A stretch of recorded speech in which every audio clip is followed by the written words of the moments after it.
સરકારની ઉપર માછલા ધોવાથી આપણું દળદર ફીટશે નહીં. તમે જુઓ, છાતી કૂટવાથી મડદા બેઠા ન થાય, પણ જે જીવતા છે એ મડદામાં પ્રવર્તિત ન થાય, એ મડદા ન થઈ જાય એની કાળજી લેવી જોઈએ છાતી કૂટવા કરતા વધુ. એવી રીતે અત્યારે જ કસોટી છે કે ભારતનો તમામ નાગરિક સૈનિક તરીકે વર્તે. કારણ દેશનો સવાલ છે ને, સવાલ આખો આમાં જે ઈરાન, ઇઝરાયલ, અમેરિકાનું જે યુદ્ધ છે એમાં નથી ભારતનો કોઈ રોલ કે નથી હાથ. આપણી ઉપર તો આ આફત આકાશી આફતની જેમ ઉતરી આવી છે. જેમ કે અત્યારે ગઈકાલે અને આજે ગુજરાત ને સૌરાષ્ટ્રમાં વાવાઝોડું ત્રાટકું, મિની વાવાઝોડું. હવે જે લોકો ગેસની અછતને કારણે રેસ્ટોરાં, મોટા મોટા ધાર્મિક જે આશ્રમો કે ધાર્મિક મંદિરો જે છે ત્યાં મોટા મોટા રસોડા ચાલતા હોય, પાર્ટી પ્લોટ છે, લગ્ન ઇત્યાદિ કે બીજા કોઈ માંગલિક પ્રસંગો હોય, સારા માઠા, તો બધાએ શું કરેલું કે ગેસની કિલ્લત છે તો લાકડા લઈ આવો, કોલસા લઈ આવો. થયું કેવું કે ગેસની કિલ્લત તો હતી, લાકડા લઈ આવ્યા, વરસાદ થયો તો એ પર લઈ ગયા. ને તમારા નસીબ નબળા હોય ને તો તમે ઊંટ ઉપર બેઠા હોય ને તોય કૂતરું કરડી જાય, ઈ વંડી ઉપર બેહે. મૂળ આપણા નસીબ નબળા. લાકડાની રસોઈ કરવાની તૈયારી કરી, લાકડાના માધ્યમ થકી જે જુનવાણી થતું હતું, તો હાટે વાવાઝોડું આવી ગયું. હવે તમે ઈરાન, ઇઝરાયલ, અમેરિકાના વોરમાં તો હજી કદાચિત વિપક્ષની દ્રષ્ટિએ તમે વિપક્ષના ચશ્મા પહેરી લ્યો તો સરકારની આલોચના કરી શકો, વિપક્ષના ચશ્મા પહેરે તો. બાકી જે ખરા અર્થમાં દેશભક્ત અથવા તો સમજદાર નાગરિક છે એ તો સમજી શકે કે આમાં ભારતના સરકારનો કોઈ રોલ નથી. આપણે પીડિત છીએ, આપણે પાર્ટી નથી, પીડિત છીએ. પણ હવે જે સરકારનો દોષ કાઢે એને કયો તમે વાવાઝોડામાં કોનો દોષ કાઢશો કે એમાં સરકારનો દોષ કાઢશો. એટલે કેટલીક આફતો જે છે એ સંપીને નિવારવા જેવી હોય છે.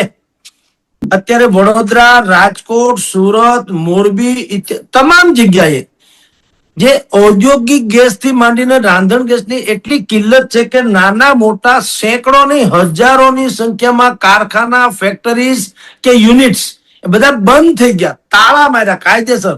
મોરબીમાં તો 1 મહિનાનું વેકેશન જાહેર કરવામાં આવ્યું. અને લીટરનો ભાવ અત્યારે ગેસનો તમે જુઓ, લીટરના 500 રૂપિયા વધી ગયા ને સિલિન્ડર અત્યારે તમને 4-4 હજાર રૂપિયા માંડ મળે, એ પણ માંડ. તો 15 દિવસથી આ ડખે ચડ્યું છે કમઠાણ. અફડા તફડીનો માહોલ છે. સરકાર ગમે તેટલું કે કેન્દ્રીય પેટ્રોલિયમ મંત્રી હરદીપસિંહ પુરીએ ઘણી વખત રાજ્યસભા અને લોકસભામાં ગળા ખોખારીને કીધું કે પેલા જેટલો ગેસ વપરાતો હતો એટલો અને પુરવઠો આપવામાં આવતો હતો, ઈ પુરવઠો તો યથાવત જ છે અને વપરાશે વધી નથી ગયો. કારણ કે તમે અત્યારે તમારા ઘરે 2 ટાઈમ રસોઈ કરતા હો તો ઈરાન, ઇઝરાયલ ને અમેરિકાના યુદ્ધને કારણે 4 ટાઈમ નહીં કરવા માંડો. રસોઈ તો 2 ટાઈમ થવાની અને તમારો ખોરાક વધવાનો નથી. પણ પ્રોબ્લેમ શું છે કે પેલા જયારે તમે 21 દિવસે કે હવે 25 દિવસ સરકારે કર્યા, એ ગેસ સિલિન્ડર નો નોંધાવતા હતા અને આરામથી નોંધાવીને હોઈ જતા કે ભાઈ એ દિવસ આવશે તમને સિલિન્ડર મળી જ જવાનો. હવે શું છે, 21 દિવસ સરકારે કર્યા છે, 25 દિવસ, 21 ના 25 દિવસ, તો અફડા તફડી ઓર વધી ગઈ. 25 દિવસ પછી પણ નહીં મળશે એની શું ખાતરી, નહીં મળે એની પણ શું ગેરંટી. એટલે બધા અફડા તફડીમાં મારા તમારા જેવાના વધારાના ગેસ સિલિન્ડર, જે મારે ધારો કે અત્યારે પાઇપ દ્વારા આવે છે natural gas, PNG, piped natural gas, હવે એ આવે છે, છતાં દાખલા તરીકે મારી પાસે સિલિન્ડરનું પણ એટલે આજે LPG ગેસનું પણ જો જોડાણની વાળી વાત હોય તો લાગતા વળગતા લોકો શું કરે, મારા નામે ગેસ લઈ આવે ને વાપરે. મારે તો પાઇપ થી જ ગેસ આવે છે, ધારો કે જરૂર તો છે નહીં. સરકારે પણ કીધું છે કે ભાઈ તમે લોકો અત્યારે જે લોકોની પાસે રાંધણ ગેસના સિલિન્ડરના જે એમ કે કનેક્શન છે અથવા તો એની સાથેથી વાપરે એ લોકો ધારે પાઇપ દ્વારા નેચરલ ગેસનું પણ કનેક્શન લઈને યુઝ કરી શકે. 62 લાખ પરિવારો એવા છે અત્યારે, 62 lakhs, કે જે લોકોને આજુબાજુમાંથી જ એને ગેસ કનેક્શન મળી શકે એમ છે પાઇપ દ્વારા. હવે રાતોરાત આપણે કહીએ છીએ આપણાથી નથી થવાનું, પણ જો આવી કિલ્લતમાંથી ધડો લે અને એ એપ્લિકેશન કરી દે કે ભાઈ અમારે આ નેચરલ ગેસ જે છે પાઇપ દ્વારા પીએનજી જોઈએ છે, તો સંભવ છે કે આ કદાચ યુદ્ધ લંબાય અથવા ભવિષ્યમાં બીજે ક્યાંય ભગવાન કરે ન થાય, પણ કદાચ થાય તો પ્રોબ્લેમ ઓછો થાય ને. એટલે પ્રાયોરિટી બદલાવાની જરૂર છે સર. છે ખરો ડખો, કિલ્લત છે એમાં કોઈ શંકા નથી. ગેસ એજન્સીઓની સામે લાંબી લાંબી કતારો લાગેલી હોય છે, પણ આપની જાણ ખાતર એમાં ઘરેલું એટલે પરિવાર દીઠ લોકોની આવશ્યકતા વાળા ઓછા અને ઘર ઘરાવ રસોઈ કરનારા, કેટરિંગ નો વ્યવસાય કરનારા, હોટેલ્સ ચલાવનારા, રેસ્ટોરન્ટ ચલાવનારા, બીજી કોઈ રીતે જમણવારના મોટા મોટા ફંક્શન કરનારા અથવા તો કરાવનારા, આ લોકોને શું કર્યું છે, એને બધા સિલિન્ડર વાળા જે છે એને શોધી કાઢ્યા, એની પાસેથી એના ડોક્યુમેન્ટ્સ લઈ લીધા, એના નામે બુક કરાવે, ઓટીપી આવે, એ સંબંધિત જ હોય, ઓટીપી આવે એટલે પછી ઓટીપી નો પેલા જવાબ આપી આવે, પૈસા જઈને સિલિન્ડર લઈ આવે. એટલે જેના ઘરે એક સિલિન્ડર આવતું હતું અગાઉ, એ યુદ્ધ પછી 3, 4, 5, 6, 7, 11, 14, 15 એમ આવે. પણ આ છે ને આંતર યુદ્ધ જે છે ને એ સંપથી અને કરકસર થી જ નિપટાવી શકાય.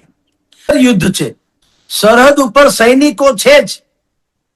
સરહદી યુદ્ધ જીતવું બહુ સહેલું છે, શત્રુને હંફાવવો સહેલો, મિત્રને તો ઓળખો ત્યારે ખબર પડે કે આ શત્રુના રૂપમાં છે.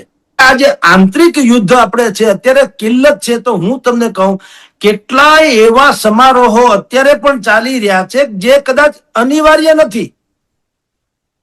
દાખલા તરીકે તમને કહું, ગીતા જયંતિ ને અમારા મંદિરનો 50મો વર્ષ પૂરું થાય છે, ને ફલાણા સ્વામી છે એનો આજે 100મો ઢીકણો જન્મદિવસ કે મૃત્યુ તિથિ છે. એટલે ભાઈ એ બધું તમે અત્યારે નિવારી ન શકો.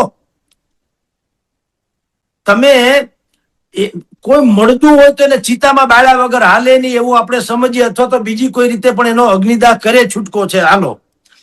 પણ આપણે, હું તમને કહું, મેં આજે મોબાઈલ લીધો એને 1 વર્ષ પૂરું થયું, એવી પાર્ટી આપવાની ક્યાં જરૂર છે? હવે તો તમે ન આપી શકો. મોબાઈલ લીધો એના જેવી આ બધી બાબતો છે કે કેટલાક પ્રસંગો એવા થઈ રહ્યા છે બિલકુલ નિવારી શકાય એમ છે.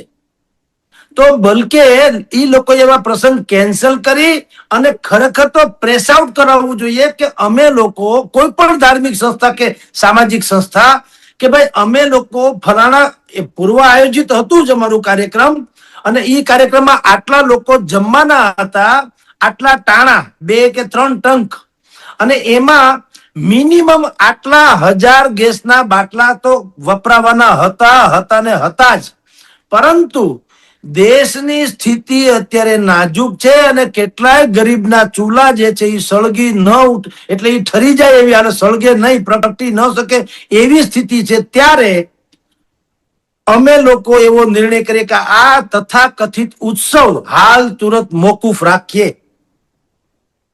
આવું જો પ્રેસ આઉટ કરવામાં આવે તો બીજા એમાંથી પ્રેરણા લે. જન્મદિવસ ન ઉજવો તો હું કઈ, મારે 50 વર્ષ થયા હોય ને હું ઉજવું નહીં તો 51માં નહીં પ્રવેશું એવું તો છે નહીં. તો 52માં ઉજવી લેજો ભયંકર સારી રીતે, એમાં શું ફેર પડે? સરકાર હાઈ લેવલ કમિટી બનાવીને એવું નક્કી કર્યું છે કે બને ત્યાં સુધી કાળા બજાર ન થાય અથવા તો વિતરણ વ્યવસ્થા ન ખોરવાય એનું ધ્યાન રાખો. પછી બીજી વ્યવસ્થા કરી છે, આવશ્યક ચીજ વસ્તુ ધારો લાગુ કર્યો છે કે કોઈ સંગ્રહખોરી કરે તો એને કડકમાં કડક સજા કરવી. 25 દિવસને જે 21 દિવસ હતા એના બદલે 25 દિવસ કર્યા છે. ગામડામાં 45 દિવસે બાટલો નોંધવાની વાત કરી છે. ગામડામાં બીજું બળતણનું વૈકલ્પિક વ્યવસ્થા હોય છે મોટા ભાગે, એટલે એ કરી છે. પછી જે એલપીજી છે એનો એ લોકો પ્રોડક્શન વધારવાની વાત કરી છે, જે અત્યારે 28% જેટલું, હવે સમાચાર મળે છે કે 40% જેટલું એલપીજી નું પ્રોડક્શન વધારી રહ્યા છે. તો સરકાર, એક વસ્તુ કહું સરજી, ભલે વિપક્ષ ગમે તેમ કે, કોણ સરકાર મૂર્ખ હોય કે જનતાની ટીકા સાંભળવાની આતુર હોય? એવું તો હોય નહીં. તમારી પાસે કે મારી પાસે 5 કરોડ રૂપિયા હોય તો હું શું કામ ફ્લાઇટમાં ન જાઉં કે સારી જિંદગી ન જીવું? પૈસા ન હોય તો પછી બાના કાઢવું એ જુદી વાત છે સાદગીના, પણ પૈસા હોય પછી શું કામ? એમ સરકારે ખીચામાંથી એક તો કાઢવાના છે નહીં.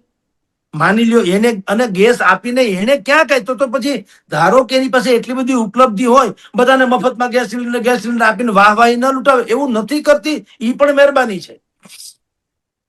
આપણે જે કેટલોક રિઝર્વ ફંડ જેમ હોય છે એમ રિઝર્વ જે આપણો સ્ટોક હોય છે પેટ્રોલ ડીઝલમાં પણ જાપાનમાં સૌથી વધુ હોય છે. 230-40 દિવસ જેટલો પેટ્રોલ ડીઝલનો પુરવઠો હોય છે. અમેરિકા કરતા ભારતને બધા આપણે 90 દિવસ, 70 દિવસ, 85 એવું છે. તો એ પેટ્રોલનો જતો છે યુદ્ધ જેવા સમયમાં કામ લાગે. એ એમને અણુબોમ્બ થી પાછી કે ન રમાય.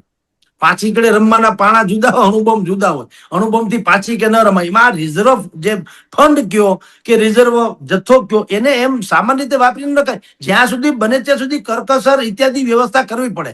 મારી તમારી નોકરી હોય જાય અથવા પગાર ઓછો આવી જાય તો આપણે કઈ ઘર બાળી નથી નાખતા. આપણે બે શોખના વસ્તુ ઓછી કરીએ અને જરૂરિયાત ઉપર પ્રાયોરિટી આપીએ. તો સરકાર એના લેવલ પ્રમાણે જે કોશિશ કરે છે, જનતાએ આવા સમયે જ્યારે કે થર્ડ વોર લડે તો કોક છે, આપણે તો ખામિયાજા ભોગવનારા છીએ ને. આપણે કારણે એટલે કે કેન્દ્ર સરકારને કારણે કે નરેન્દ્ર મોદીના કારણે ધારો કે ઇઝરાયલ હળગ્યું હોય અને આપણો ડખો થયો અને આપણે અહીંયા માથા કર્યું. ઠીક છે, તમારી જાણ ખાતર આટલી બધી બાકા ઝીક બોલે છે તેમ છતાં જે કહેવાય છે ઓલો જે હોર્મુઝ સ્ટ્રેટ એ જે આખી એક વિસ્તાર છે ત્યાં આપણે શિવાલિકા અને નંદાકિની કે જે એ બે નંદાદેવી આ બે જહાજ આપણે કાઢી આવ્યા ને.